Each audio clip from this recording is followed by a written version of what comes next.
Nataka nichukue nafasi tu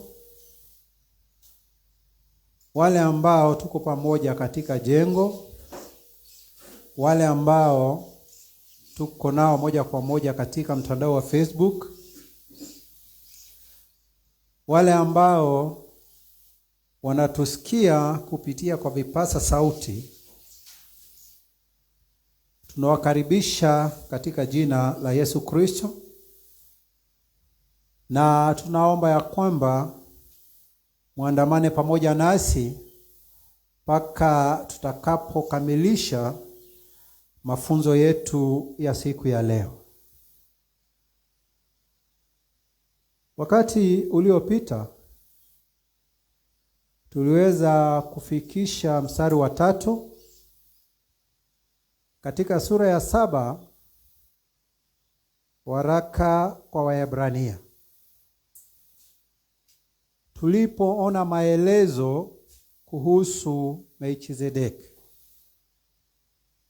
na tukamalizia kwa kuona ya kwamba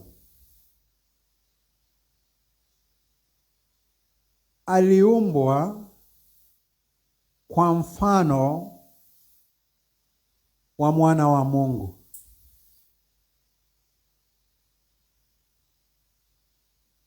Mstari wa 3 ulikuwa unasema hivi kuhusu Melchizedeki: hana baba, hana mama, hana wazazi, hana mwanzo wa siku zake wala mwisho wa uhai wake, bali amefananishwa na mwana wa Mungu. Huyo adumu kuhani milele. Unaona, huo mstari wa 3 unamalizia kwa kusema ama kwa kufumbua fumbo ya kwamba Melchizedeki ni mfano wa Yesu Kristo. Kwa hivyo ningetaka tuweke kwa mawazo yetu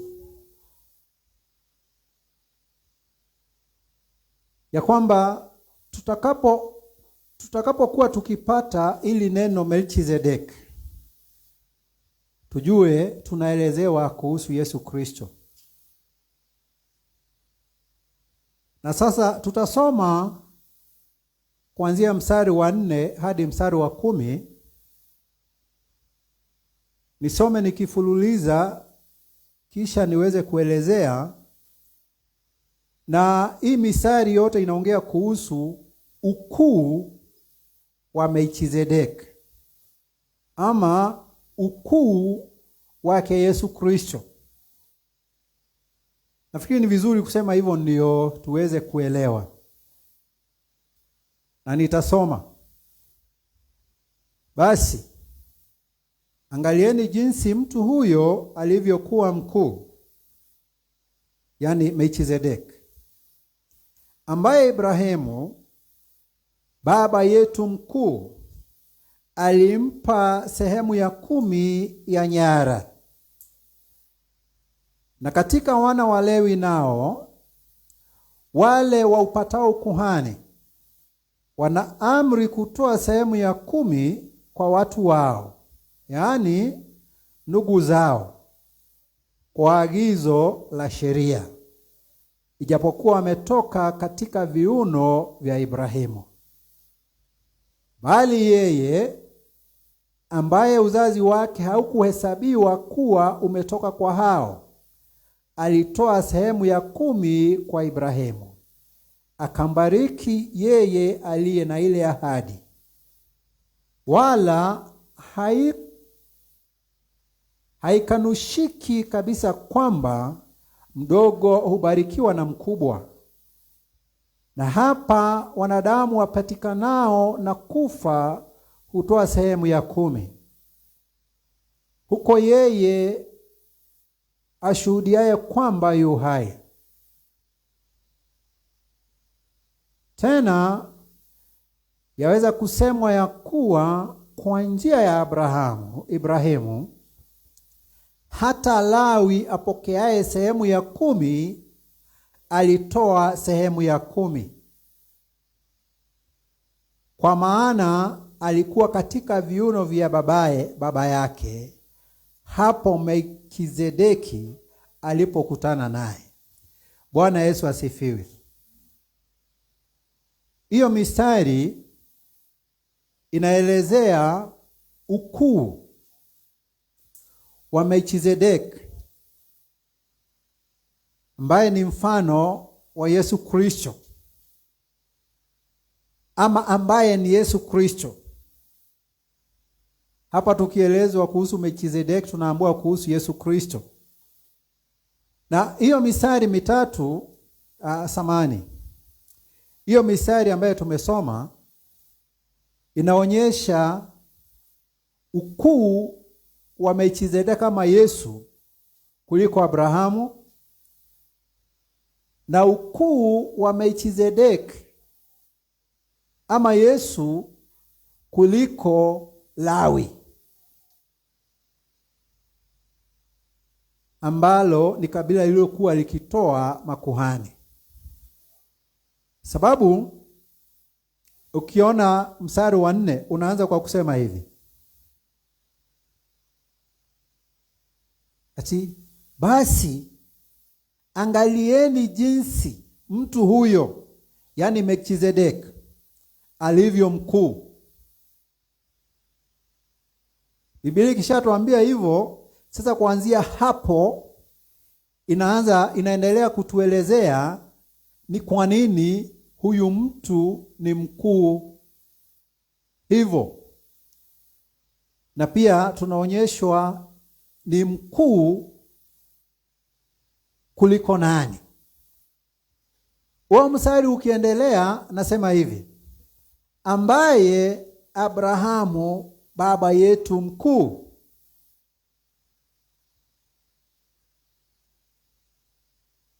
Unajua, wakati inasemekana Abrahamu baba yetu mkuu, ndio watu wengine wanaweza anza kuchanganyikiwa, waanze kusema haiongei kuhusu sisi sababu sisi sio Waisraeli. Lakini wakati, sikumbuki vizuri kama ni katika kitabu cha Warumi ama ni waraka upi, Paulo akielezea kuhusu kufanywa haki kupitia kwa imani, akielezea mfano wa Abrahamu, ya kwamba Abrahamu alifanyika kuwa haki mbele zake Mungu sababu ya imani. Na anaendelea kusema ya kwamba hivyo basi amekuwa baba wa wale wote ambao wanafanyika haki kupitia kumwamini Mungu. Kwa hivyo hapa, wakati Biblia inasema ya kwamba Ibrahimu baba yetu mkuu, hata sisi tuko ndani. Sisi ambao tumefanyika haki mbele zake Mungu kwa njia ya kumwamini kwa imani, sio kwa matendo yetu, sio kwa nguvu zetu, sio kwa kitu chochote kutokana nasi, kupitia kuamini Mungu katika Kristo Yesu. Sasa huyu Abrahamu ambaye ni baba yetu sisi wote ambao tunafanyika haki ama tumefanyika haki mbele za Mungu kupitia imani, alimpa Melkizedeki sehemu ya 10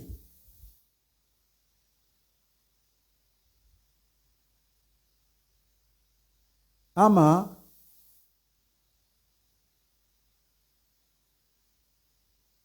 tithe. Abrahamu akampea Melkizedeki.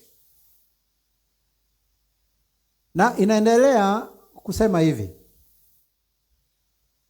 katika mstari wa 5. Lakini kabla tufike hapo, wacha nielezee, sababu unaona katika ukuhani wa Kilawi, katika ukuhani wa Agano la Kale, Mungu yeye mwenyewe alisema kwamba amechagua kabila la Lawi ama wana wa Lawi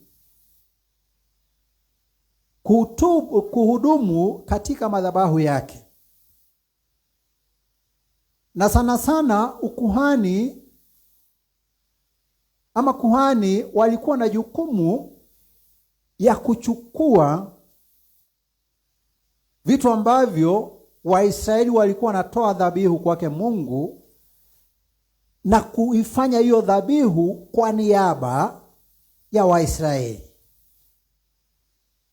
Na pia tunaona hata kuhani mkuu katika siku ya upatanisho, the Day of Atonement,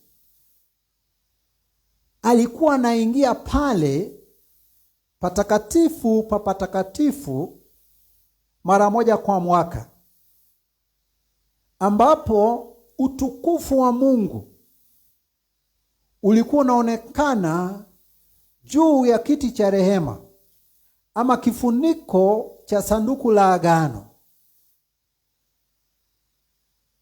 Sababu Mungu alisema ya kwamba hapo juu ya hicho kifuniko, juu ya kiti cha rehema, atakutana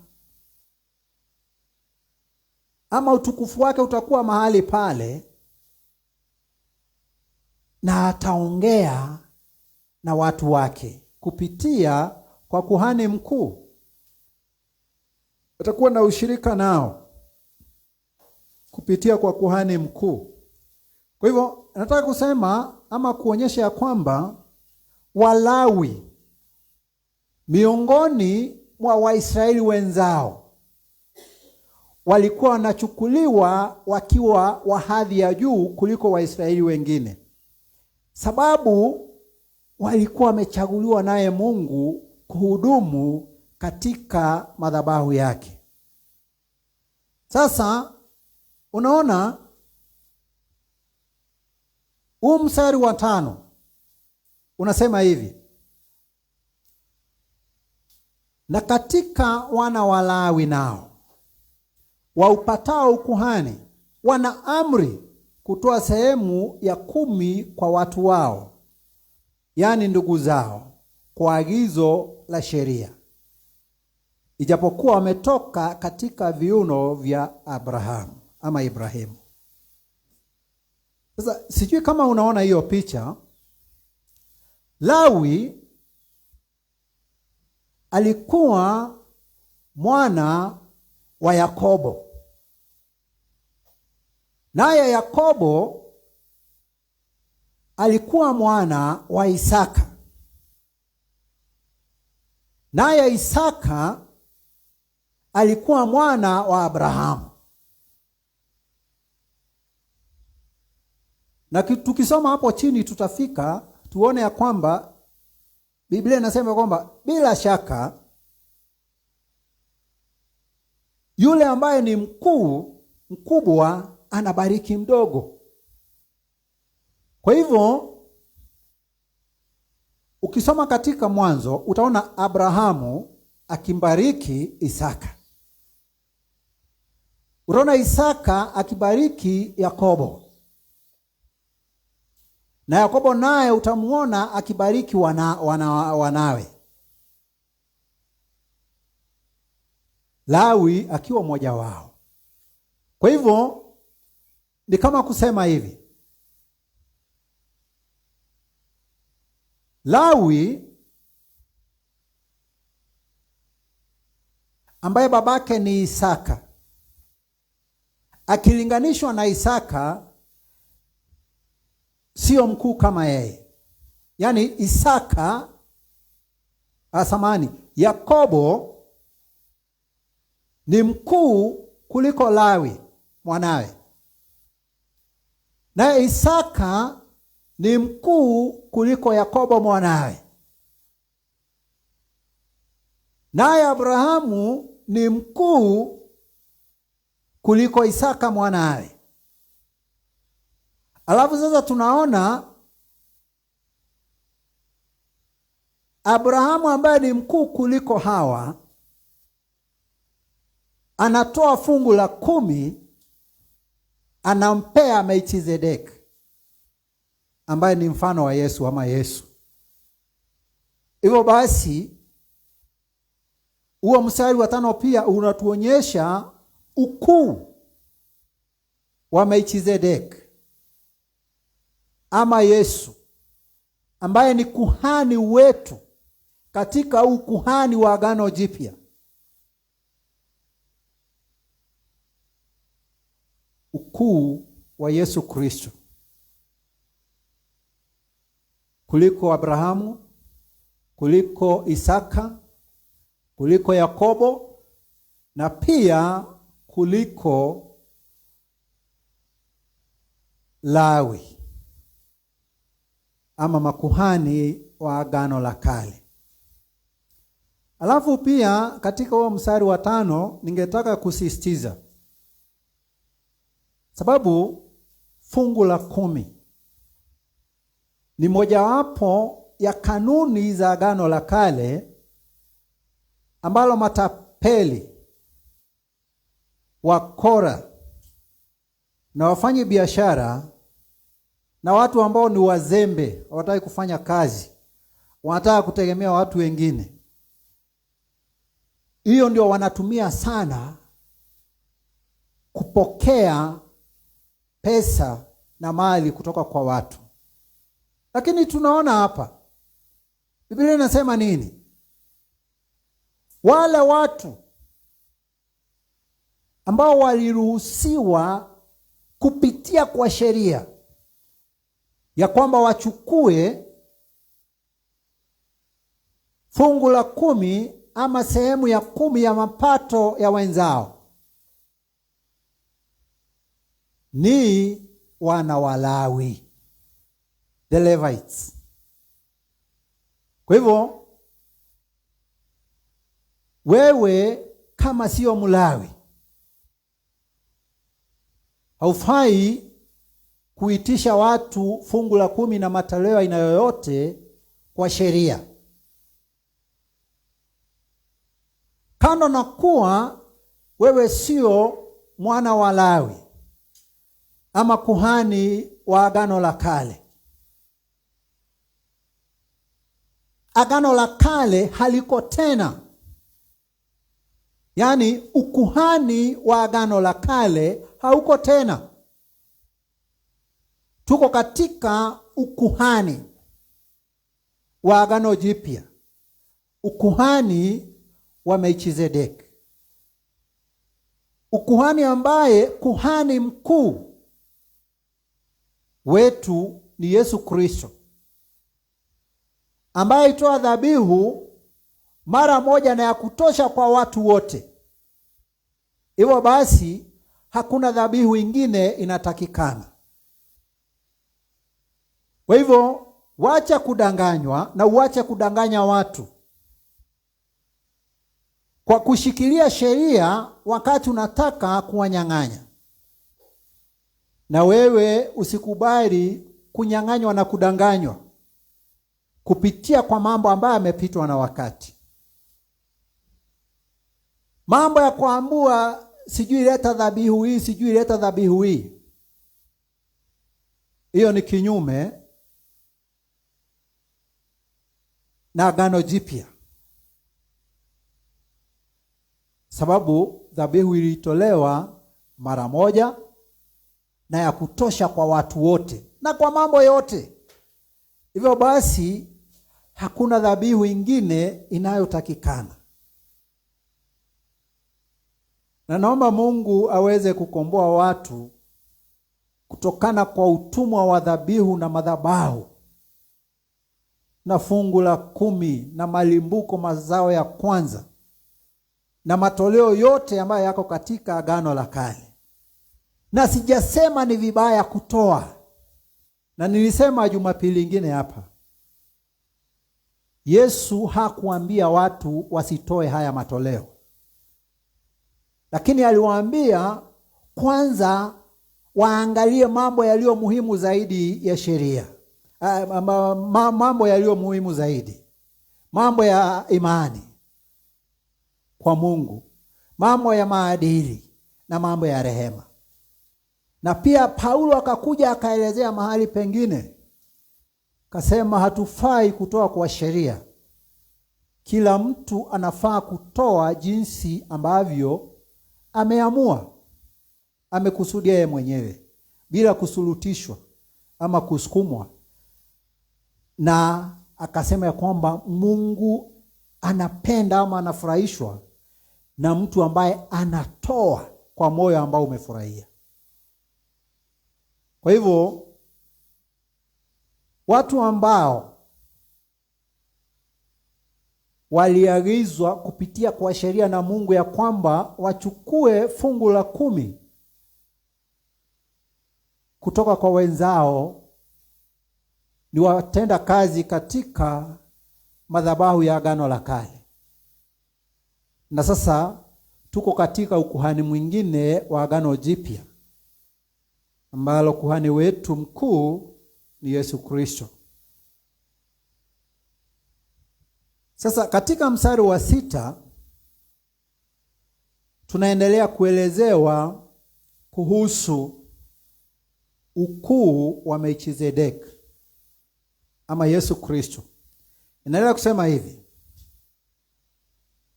bali yeye ambaye uzazi wake haukuhesabiwa kuwa umetoka kwa hao, alitoa sehemu ya 10 kwa Abrahamu, naye akambariki yeye aliye na ile ahadi. Unaona,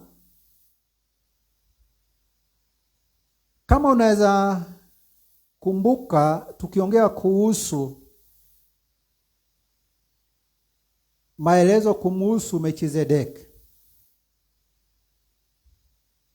inaelezea Melkizedeki kama mfalme wa amani, asiye na wazazi, asiye na baba wala mama, asiye na mwanzo, asiye na mwisho.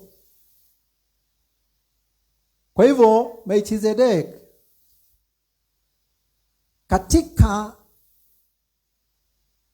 makabila ya Israeli ama katika orodhesho la uzazi ama genealogy, hakuna mtu anajua alitoka wapi. Na bila shaka hakuwa ametoka, sababu tukiona katika kuorodheshwa kwa vizazi, hata ukitoka tu kwa Abrahamu ama ukitoka kwa Adamu, hakuna mahali anaonekana. Kwa hivyo hakuwa ametoka katika nyumba ya Lawi. Ni kama unaelewa. Huyu Melkizedeki ambaye wakati walikutana na Abrahamu, wakati Abrahamu anampa fungu la 10, Isaka hakuwa amezaliwa, Yakobo hakuwa amezaliwa, hata Lawi hakuwa amezaliwa. Kwa hivyo hiyo, hata bila utafiti mkubwa, hakuwa katika uzazi wa Abrahamu na kuja hivi, hata kama angekuwa mwanadamu. Sasa yeye ambaye hakuwa Mlawi, yeye ambaye hakuwa kutoka kwa lile kabila ambalo kulingana na sheria lilifaa kuchukua fungu la 10 kutoka kwa wenzao, Waisraeli wenzao, alichukua fungu la 10 kutoka kwa Abrahamu. Hakuwa Mlawi.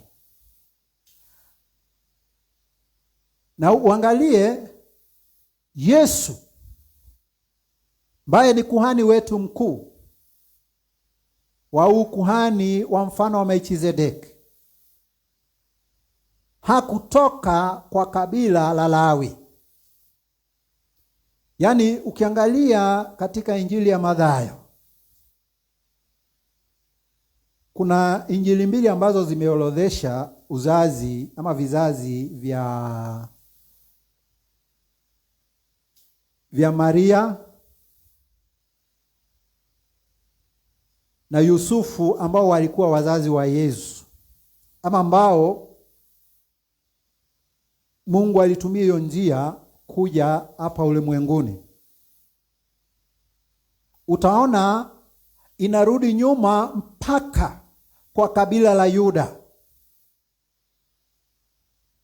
Mariamu na Yusufu hawakutoka katika kabila la Lawi. Walitoka katika kabila la Yuda. Na unaona sasa, tuanze kuona tofauti ya ukuhani wa Agano la Kale na ukuhani wa Agano Jipya ambao ni wa mfano wa Melkizedeki. Yesu akiwa kuhani wetu mkuu. Ukuhani wa Agano la Kale ulitoka kwa kabila la Lawi, Levi. Huu kuhani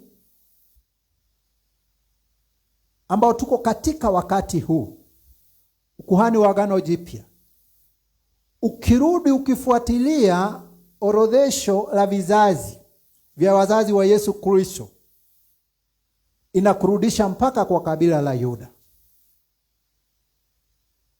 Unaona? Tunaendelea kuelezewa kuhusu ukuu wa Melkizedeki ama Yesu Kristo ambaye ni kuhani wetu mkuu. Yaani yeye ni mkuu kuliko sheria ambayo ilileta ukuhani wa Melkizedeki. Sababu sheria ilikuwa inasema Lawi, lakini yeye sio Mlawi, ni Myuda. Tofauti ya ukuhani wa Agano la Kale na ukuhani wetu.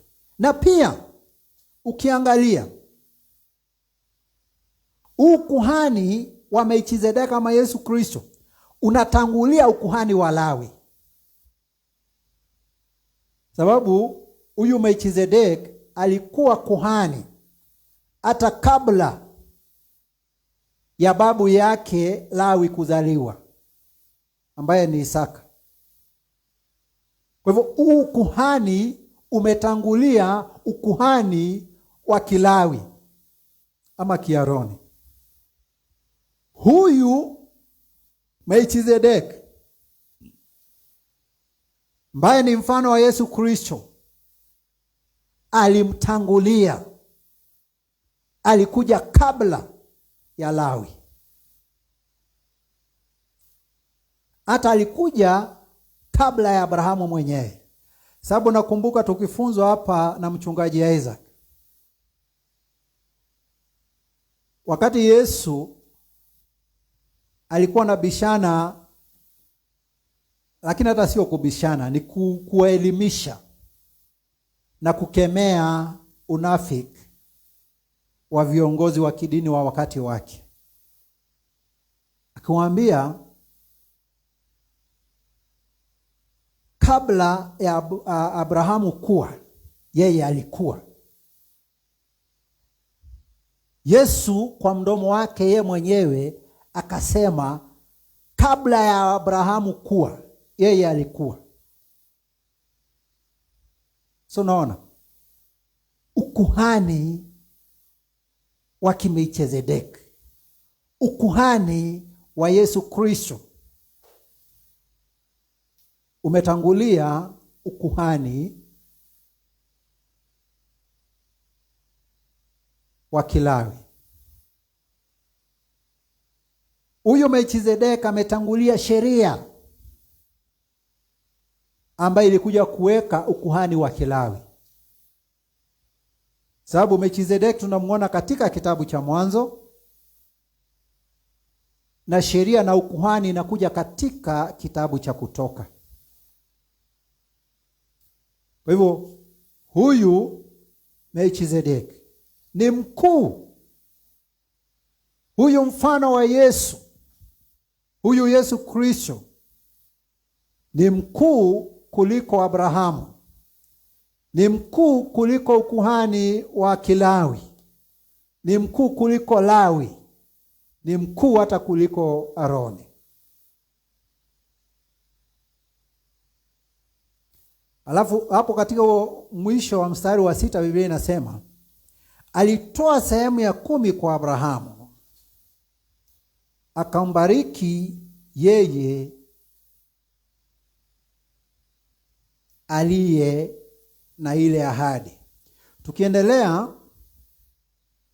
mstari wa 7 unasema nini? Yaani ni kuendelea kuelezea kuhusu huo mwisho wa mstari wa 6, inasema wala haikanushiki kabisa kwamba mdogo hubarikiwa na mkubwa. Unaona? Ni kama ili nafikiri hata kila mtu anaweza elewa. Yule mkuu anabariki mdogo. Mfano, baba anabariki mwana. Mzazi anabariki mwana. Lakini mwana hawezi bariki mzazi. Sababu mzazi ni mkuu kuliko mwana. Haijalishi mwana amesoma kiwango gani, haijalishi ana mali kiwango gani, haijalishi ana mamlaka ama ukuu ama ushawishi kiasi gani, hawezi kuwa mkuu kuliko babaye ama mzazi wake. Na ndio naona katika historia ya Biblia, hata katika tamaduni za Kiafrika, wazazi wanabariki watoto. Mzazi anabariki mwanawe. Lakini sio ati mtoto anabariki mzazi. Ngawa siku hizi unajua naye mambo ni mingi. Unasikia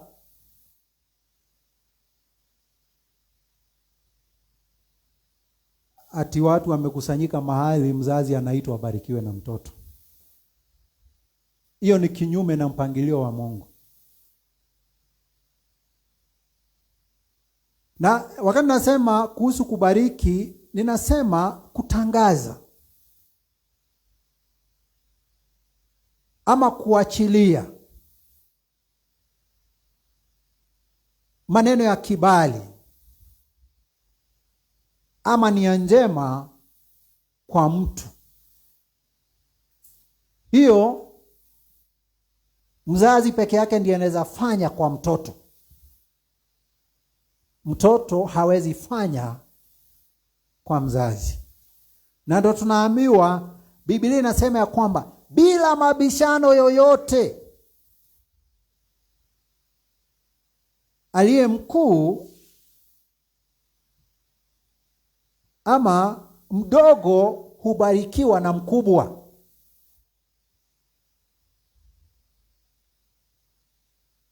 Sasa tunaelezewa hapa, Melkizedeki akabariki Abrahamu. Na sasa ndio Biblia katika mstari wa 7 inatuambia, na bila mabishano yoyote. Usibishane. Huwezi bishana na neno la Mungu. Yule mdogo anabarikiwa na mkubwa. Sasa hapa ukichukua Abrahamu na Melchizedeki, hayo ni maelezo yaliyo wazi. Yule ambaye alibariki mwingine ndiye mkubwa, ambaye ni Melchizedeki. Naye yule ambaye alibarikiwa ni mdogo, ambaye ni Abrahamu. Na unajua, sijui kama ili jambo linatufanya tuone ukuu wa kuhani wetu mkuu Yesu Kristo. Ni mkuu kuliko Abrahamu. Yaani yule ambaye Biblia inasema ya kwamba ni baba wetu sisi sote, ambao tumehesabiwa haki kupitia imani. Unaona? Sisi wote, ikuwe wewe unajiita askofu, ikuwe unajiita kasisi, ikuwe unajiita nabii, ikuwe unajiita mtume, ikuwe unajiita mwinjilisti, na majina yote ambayo mnajiita, sisi sote kama kweli tumehesabiwa haki mbele zake Mungu kupitia kwa imani katika Kristo. Abrahamu ni baba yetu. Na huyu baba yetu akilinganishwa na Melchizedeki, akilinganishwa na Yesu, ni mdogo. Sasa nyinyi mnaenda kusujudia wanadamu wenzenu.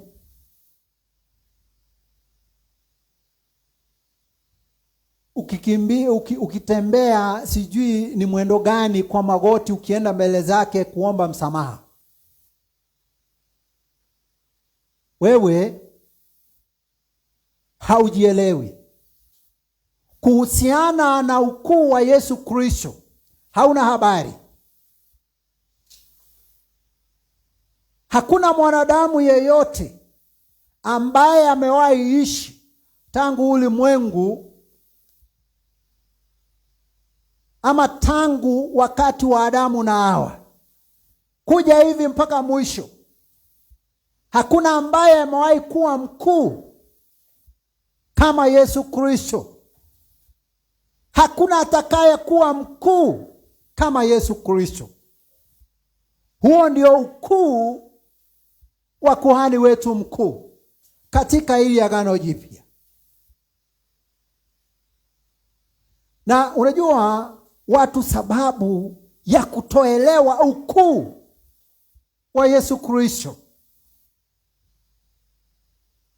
wanaishi wakiwa wamefungwa na vitu kidogo kidogo na watu kidogo kidogo. Kama wewe kweli umewekwa huru na huyu Kristo ambaye hakujawahi kuwa na hakutakuwa mwanadamu mkuu kama yeye, kama amekuweka huru, na Biblia inasema ya kwamba wale ambao ameweka huru anawaweka huru kikamilifu. Kama huyo amekuweka huru, kwa nini unaenda kujiweka kwa nira ya mtu mwingine? Kwa nini mtu mwingine anakuwekelea nira?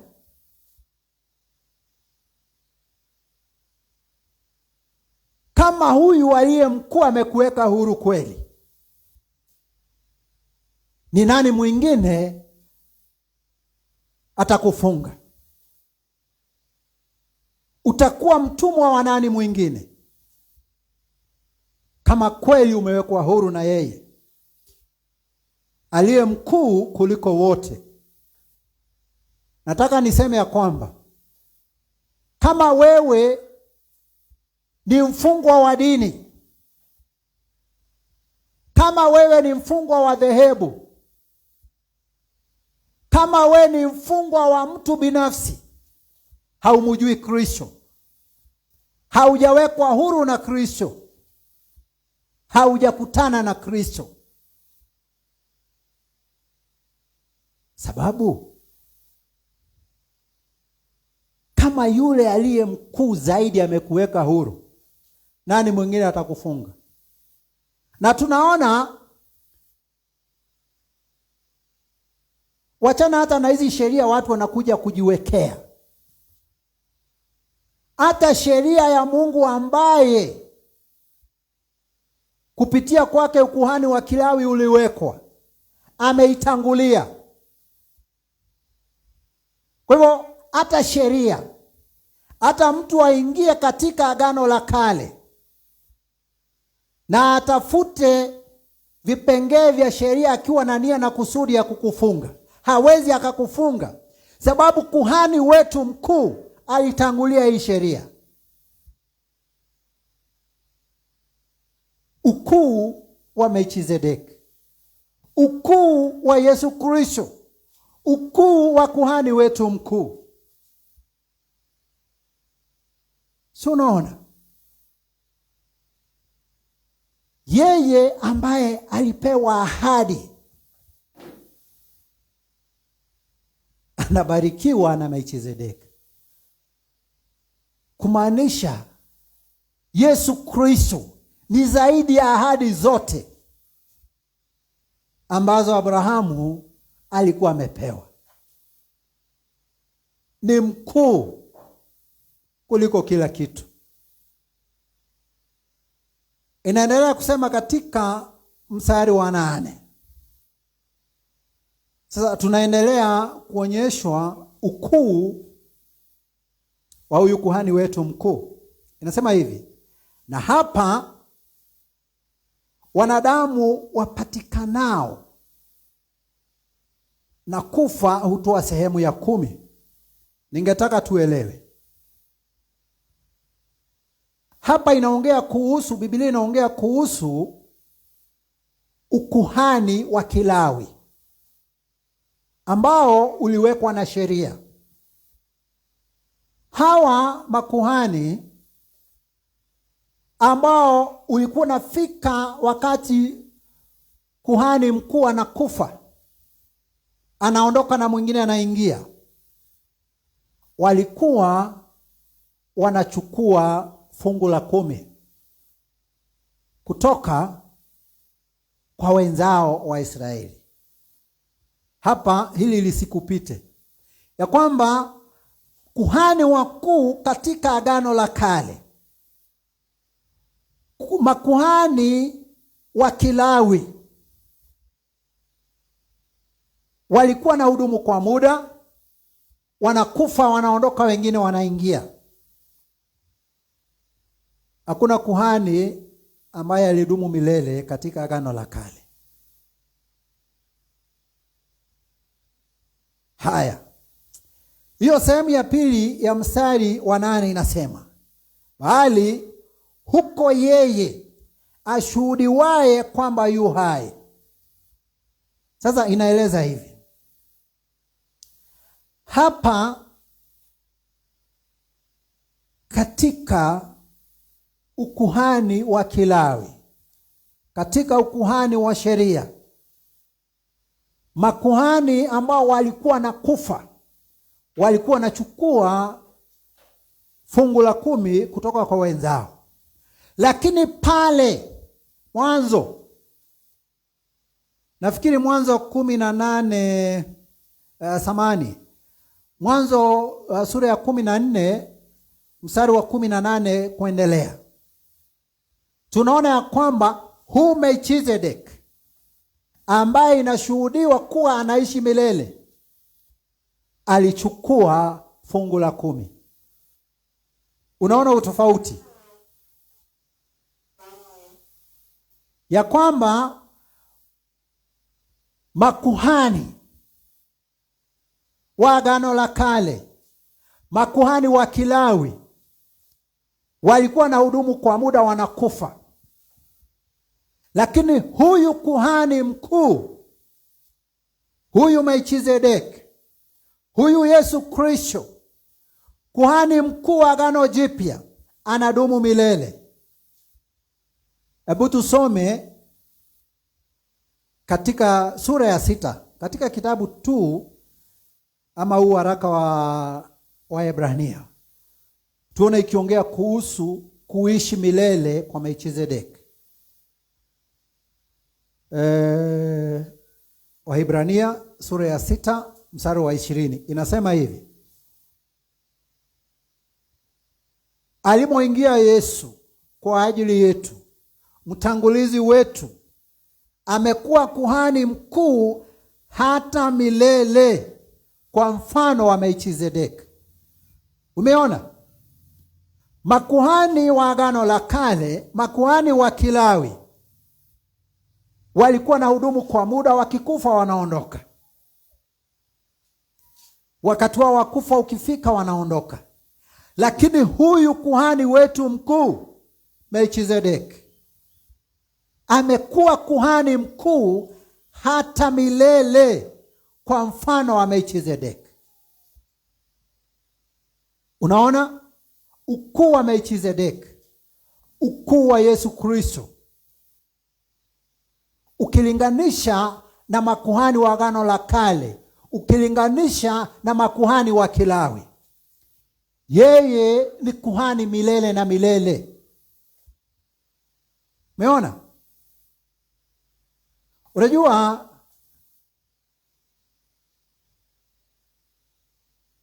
lile jambo ambalo linanifurahisha na ukuhani wa Yesu Kristo. Hebu angalia katika nchi yetu,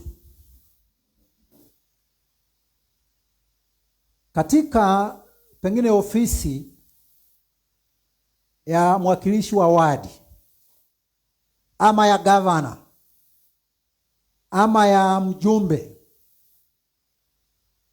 ama ya president ama senator, kama saa hii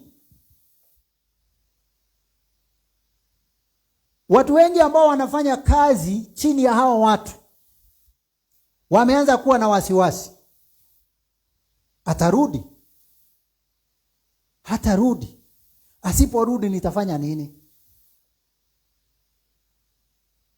Watu wote ambao wanafanya katika hizo ofisi za kisiasa, wengine wana wasiwasi. Sababu wengine wanaangalia, waona hali ilivyo, huyu mdosi wangu sioni kama atatoboa. Na anasema sasa huyu akienda, mimi naye bakuli yangu ya unga imeondoka. Lakini sio hivyo kwa huyu Yesu Kristo, kwa huyu kuhani wetu. Unajua wakati wa mpito kutoka uongozi kwenda uongozi mwingine, kuna watu wengi sana wanaumia hapo katikati. Lakini huu kuhani wa Yesu Kristo hauko hivyo, unaendelea milele na milele. Kwa hivyo hatuna wasiwasi, hatuna shaka. Mambo jinsi yalivyo ndivyo atakavyokuwa. Hatuna wasiwasi. Angalia hata makanisani, kwa dini na madhehebu. Unajua kuna mahali kampeni za viti vya kanisa vya uongozi zinafanywa kama za kisiasa. Kwa nini? Sababu kama huyu ndiye yako kwa uongozi, kuna wale wanaona mambo yao inaenda mzuri, na wanajua akiondoka tutasambaratika. Na upande huu mwingine kuna wale wanaona huyu wetu akikalia hicho kiti mambo yetu yatanyoroka.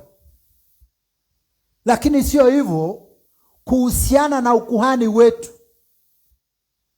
wa ile Agano Jipya, ambalo kuhani wetu mkuu anadumu milele. Kwa hivyo hatuna wasiwasi, hatuna shaka, sababu ukuhani sio wa muda. Ukuhani ni wa kiungu, ni wa kimilele. Kwa hivyo hatuna shaka, hatuna wasiwasi ati mtu anaweza kuja amke na aseme sio hivi. Hapana. Wakati watu wanayumbayumba kwa mawimbi ya kisiasa, sisi ambao tuko katika Agano Jipya, sisi ambao kuhani wetu mkuu ni Yesu Kristo, hatubabaiki, sababu kuhani wetu ni imara. Kuhani wetu adumu milele, sio wa muda. Haya, ukisoma pia katika mstari wa 3 katika hii sura ya 7, nasema hivi kuhusu Melkizedeki: hana baba, hana mama, hana wazazi, hana mwanzo wa siku zake, wala mwisho wa uhai wake, bali amefananishwa na mwana wa Mungu, huyo adumu kuhani milele. Unaona, bado kusisitiza ya kwamba huyu Melkizedeki ambaye ni mfano wa Yesu Kristo, ambaye ni kuhani wetu mkuu, anadumu milele kama kuhani mkuu. Tuna shaka, hatuna wasiwasi.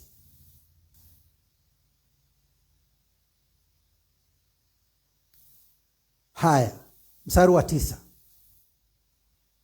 Tunaendelea tukiona ukuu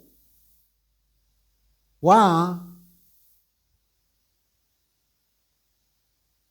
Melkizedeki ambaye ni mfano wa Yesu Kristo, ambaye ni kuhani wetu mkuu katika ile Agano Jipya.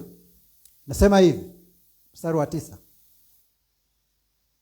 tena yaweza kusemwa ya kuwa kwa njia ya Ibrahimu hata Lawi apokeaye sehemu ya 10 alitoa sehemu ya 10.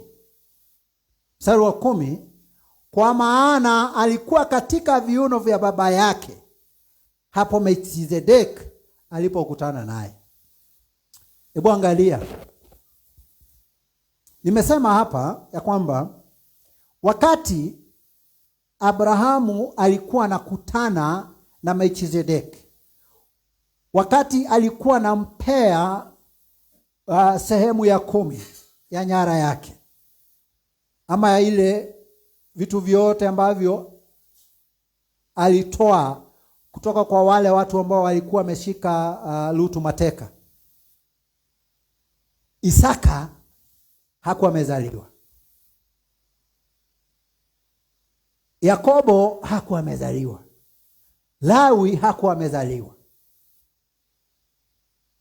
Na ndio naona Biblia inasema ya kwamba, unajua, nakumbuka kuna wakati tulikuwa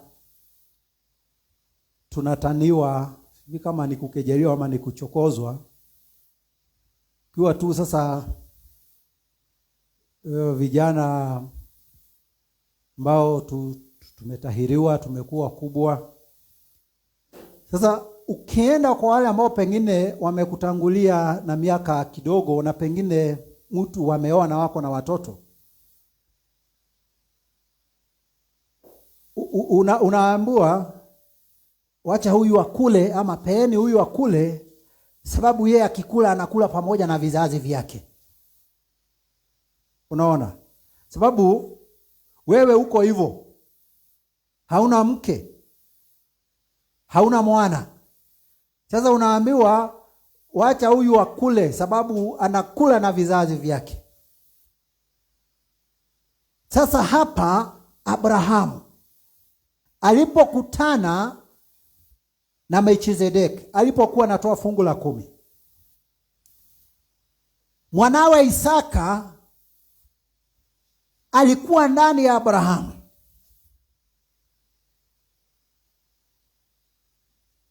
Sababu Isaka hakuwa amezaliwa.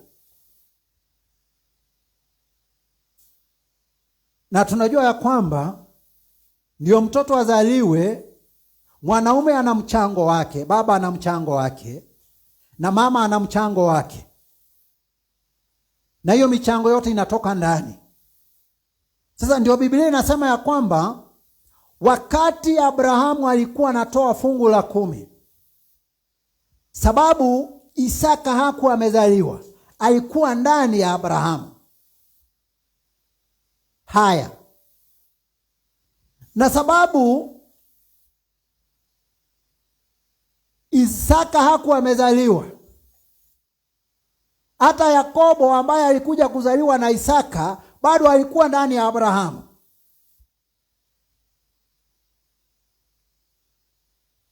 Na sababu Lawi ambaye alikuja kuzaliwa ama kutoka kwa Yakobo hakuwa amezaliwa, alikuwa ndani ya Abrahamu. Sasa ndio Biblia inasema ya kwamba Lawi ambaye kwa sheria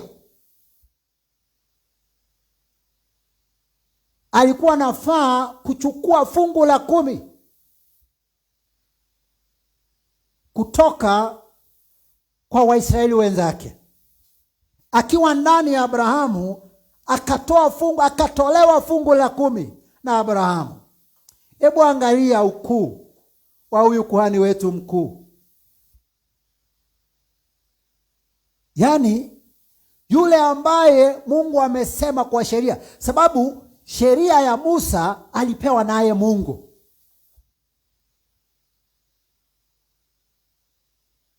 Mungu akasema, akaamrisha, nyinyi Waisraeli mtakuwa mkitoa fungu la 10 la mazao ama mapato yenu, na mnapelekea Walawi. Sababu ukiangalia katika mgawo wa nchi ya Israeli hakuna eneo la Lawi. Mungu aliambia Lawi urithi wake ni kuhudumu katika madhabahu ya Mungu.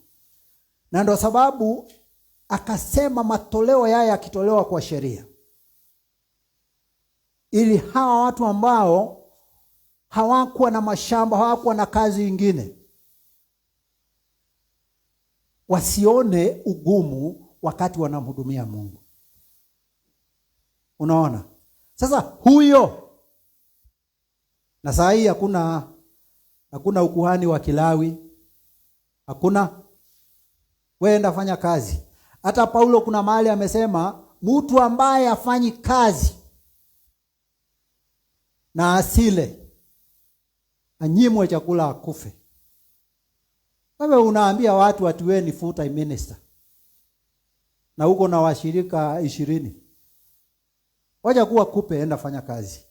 Na unashikilia ati Malaki 3:10. Tuko katika ukuhani wa Agano Jipya. Sasa Biblia inasema hivi, huyu Lawi ambaye kwa agizo ama amri ya Mungu alifaa kupokea fungu la 10 kutoka kwa Waisraeli wenzake, alitoa fungu la 10. Alitolewa fungu la 10 na Abrahamu, likapewa Melchizedeki. Unaona huyo ni mtu aina gani? Huyu ambaye sheria ilimruhusu kuchukua fungu la 10 kutoka kwa wenzake, ametolewa fungu la 10 akiwa ndani ya Abrahamu, na likapewa huyu kuhani wetu mkuu. Na sijui kwa nini watu hawaoni na hawaangalii uhuru ambao tunapewa kwa neno la Mungu. Sasa kama mimi nitakuja na njia ya uongo, nichukue sehemu ya maandiko niseme ya kwamba ni lazima mulete fungu la 10, Biblia inasema. Na hapa tunaambiwa yule ambaye alikuwa na amri na agizo la fungu la 10. Alitoa fungu la 10 akampea huyu kuhani wetu mkuu. Unaona? Kwa hivyo huyu kuhani wetu mkuu ni zaidi ya huu kuhani ambao uliletwa na sheria.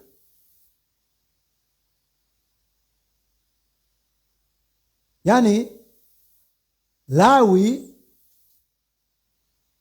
anatolewa fungu la 10, linapewa mtu ambaye sio Mlawi. Hapo sio ati neno la Mungu linajitatanisha ama kujikanganya. Hapana. Tunataka kuonyeshwa ya kwamba kuhani wetu mkuu Yesu Kristo, kuhani wetu mkuu Melkizedek ni zaidi ya sheria. Ni zaidi ya ukuhani wa Kilawi. Haya. Wacha tusome mstari wa 11 kisha tumalize. Sidhani kama tuna muda wa kupita zaidi hapo. Wacha tusome mstari wa 11 nielezee, alafu tutamalizia hapo. Mstari wa 11 waraka kwa Ibrania sura ya 7 inasema hivi: basi kama ukamilifu ulikuwapo kwa ukuhani wa Lawi, maana watu wale walipata sheria kwa huo, kulikuwa na haja gani tena kuhani mwingine ainuke kwa mfano wa Melkizedeki, wala asihesabiwe kwa mfano wa Haroni?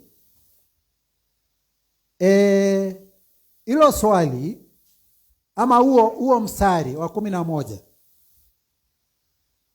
ni swali balagha ama rhetorical question.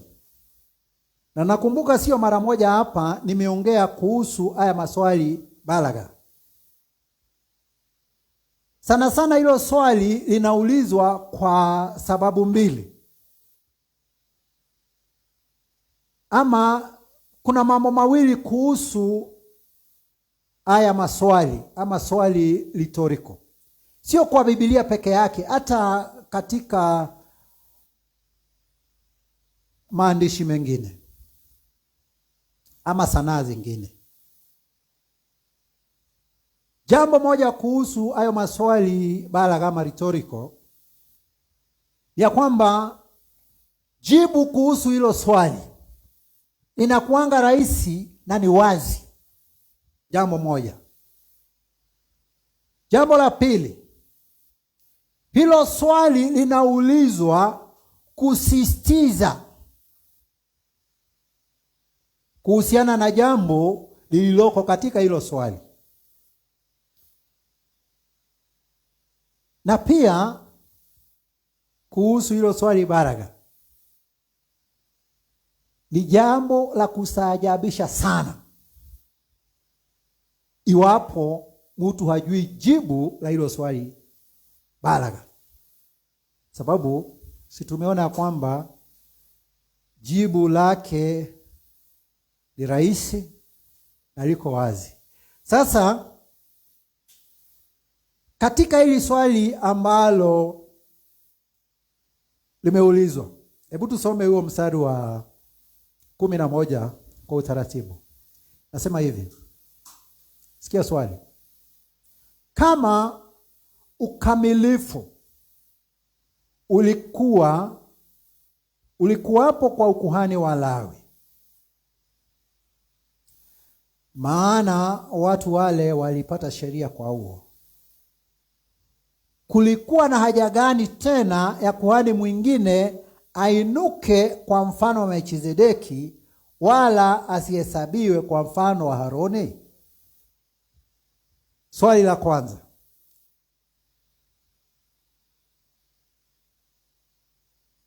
ukamilifu ulikuwapo kwa ukuhani wa Lawi?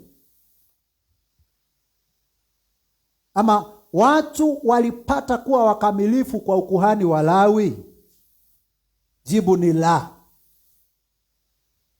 Kwa nini? Sababu mbili. Kuhani mkuu katika ukuhani wa Kilawi alitakikana kwanza ajifanyie dhabihu ya dhambi kabla ya kufanyia wenzake dhabihu ya dhambi. Kwa hivyo, jambo la kwanza, hakukuwa na ukamilifu katika Agano la Kale, katika ukuhani wa Kilawi, sababu huyu kuhani mkuu, kama kungekuwa na ukamilifu, huyu kuhani mkuu hangekuwa na haja ya kujifanyia dhabihu ya dhambi kabla ya kufanyia wengine. Hiyo ni sababu ya kwanza. Sababu ya pili,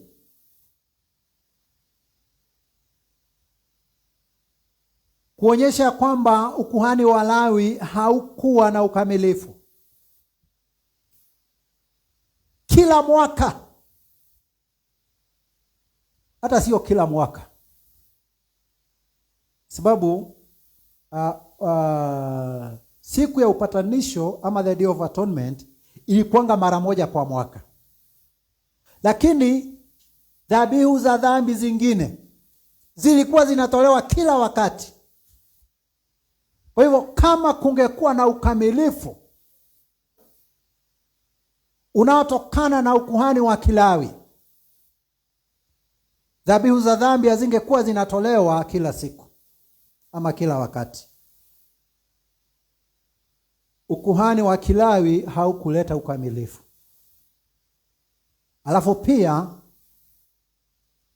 hakungekuwa na haja, kama kungekuwa na ukamilifu, hakungekuwa na haja kila mwaka kuhani mkuu wakati ya siku ya upatanisho ama the Day of Atonement, hangekuwa na haja kwenda pale kutoa dhabihu. Jambo la tatu, kwa nini hakukuwa na ukamilifu katika ukuhani wa Kilawi? Ni sababu makuhani ambao walikuwa na hudumu katika huo ukuhani walikuwa wanakufa. Kwa hivyo hakukuwa na umilele. Haya, tukishajua ya kwamba ukamilifu haukuwa unapatikana kwa ukuhani wa Lawi, sasa tunaenda kwa swali la pili. Kulikuwa na haja gani tena ya ukuhani mwingine ainuke kwa mfano wa Melkizedeki, wala asihesabiwe kwa mfano wa Haruni? Kulikuwa na haja. Unajua, tunaulizwa kama kulikuwa na haja ya ukuhani mwingine uinuke ambao ni wa mfano wa Melkizedeki, wala sio mfano wa Kiaroni. Hilo swali nani hawezi jibu? Na kwamba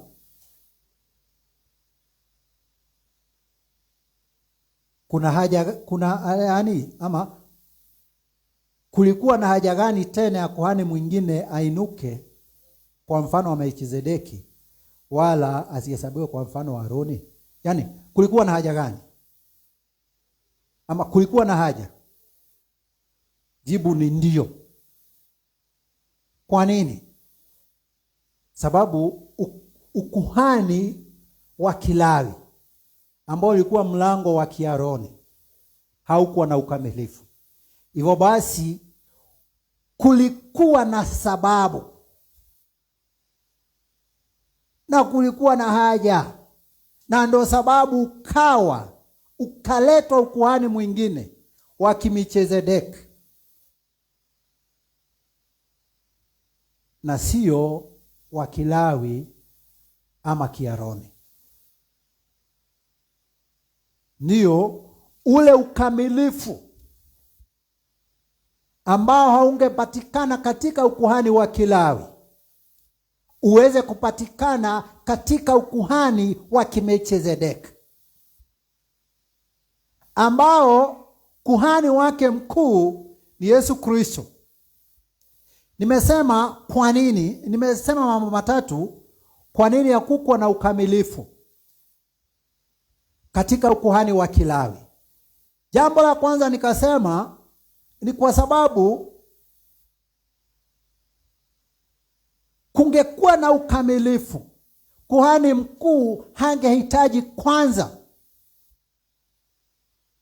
kutoa dhabihu ya dhambi zake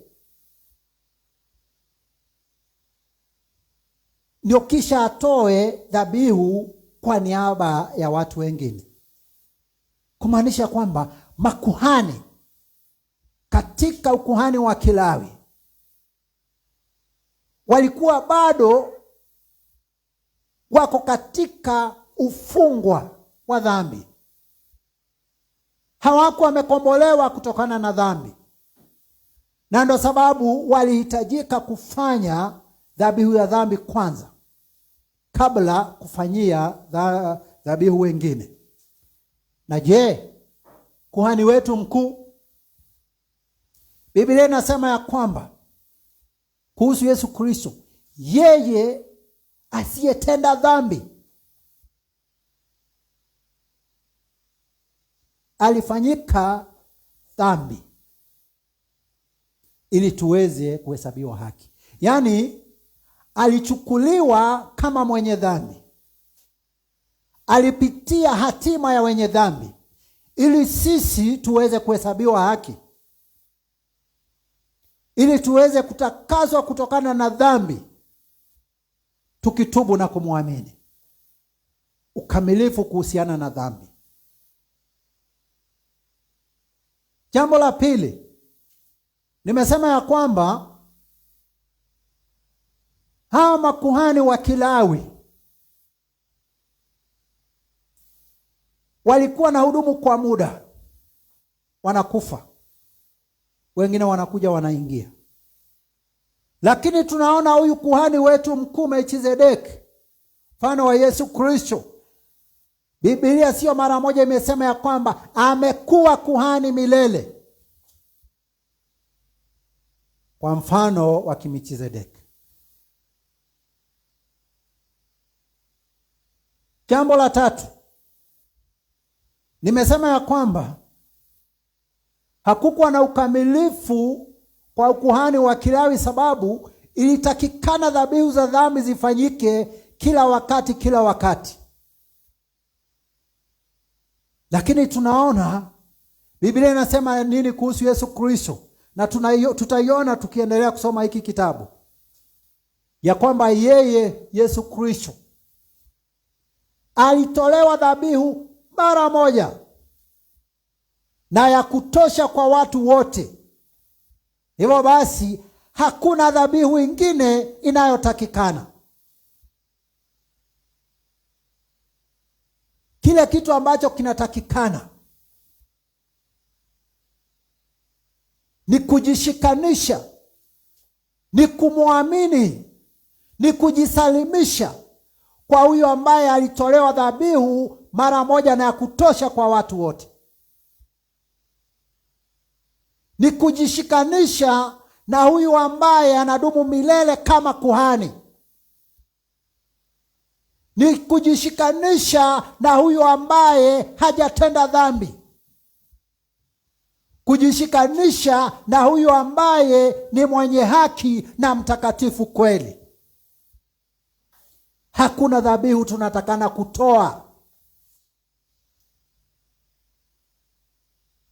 Tunatakana tu kuamini huyu ambaye alitimisha dhabihu zote. Ukuhani wa Agano Jipya, ukuhani ulio na ukamilifu. Sababu Mungu hangeondoa ukuhani usio na ukamilifu alete tena ukuhani usio na ukamilifu.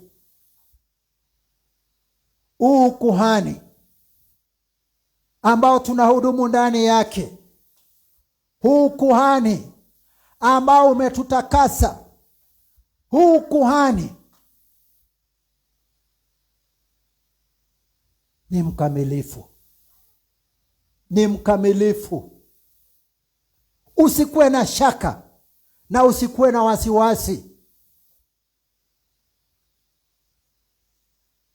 Kuna mama mwingine, ingawa mimi sio mwimbaji, hicho kipawa sina na sitaimba sababu itakuwa aibu.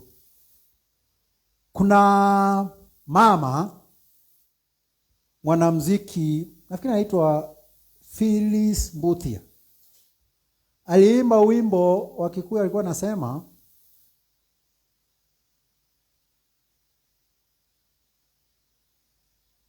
ati alikuwa anachukua sijui unga sijui nini, anakimbia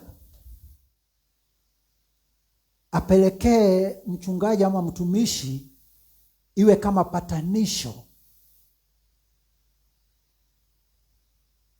ya uovu ama dhambi zake.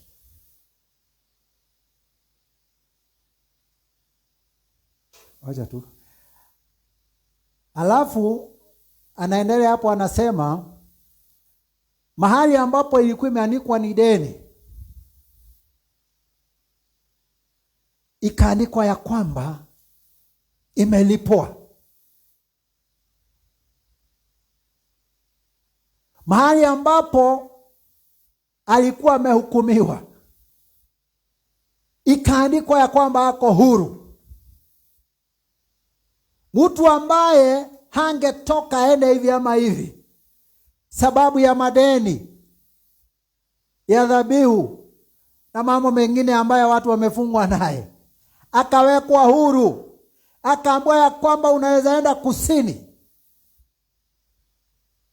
unaweza enda kaskazini, anaweza enda mashariki na magharibi. Hiyo wimbo, hebu muende mutafute hiyo wimbo ya Phyllis Mbuthia. Sema idetiwe ngai, idetiwe ro, idetinyo atatu mwarutire wira uyu, kitu kama hiyo. Hiyo wimbo hebu isikize. Huyo mama akielezea vile ambavyo alikuwa amehangaika, lakini wakati alikutana na Yesu, wakati alikutana na Mungu, wakati alikutana na Roho Mtakatifu na wakatenda kazi ndani yake, madeni yasiyo na maana aliyokuwa ameandikiwa ikatupiliwa mbali.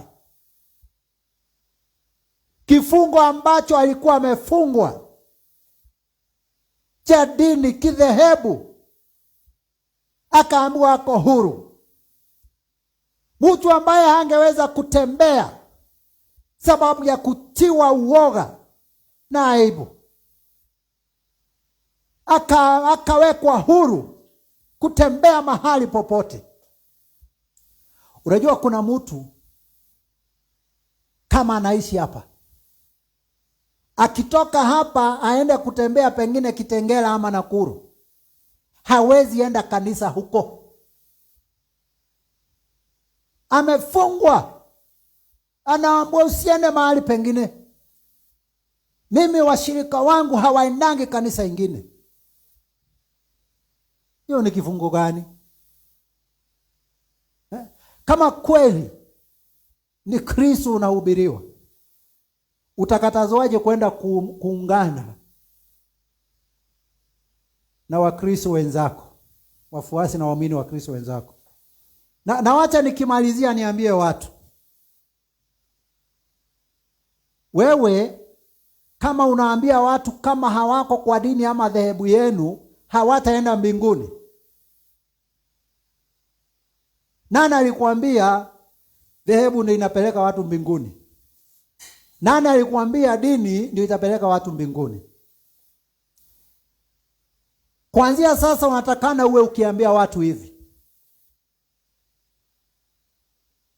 Yesu niye njia, ukweli na uzima. Kama haumjui, kama hauna yeye, hautaenda mbinguni, hautaenda kwa Mungu Baba. Hiyo ndio kitu tunafaa kusema. Lakini sio ati niambie watu kama wewe haushiriki Grace of Christ Tabernacle ati hauendi mbinguni. Nani anasema hiyo? Njia ya kwenda mbinguni ni Yesu Kristo. Juana na yeye, jisalimishe kwake, mkaribishe maishani mwako, adumu ndani yako, na utawekwa huru kutokana na hii mambo ingine yote.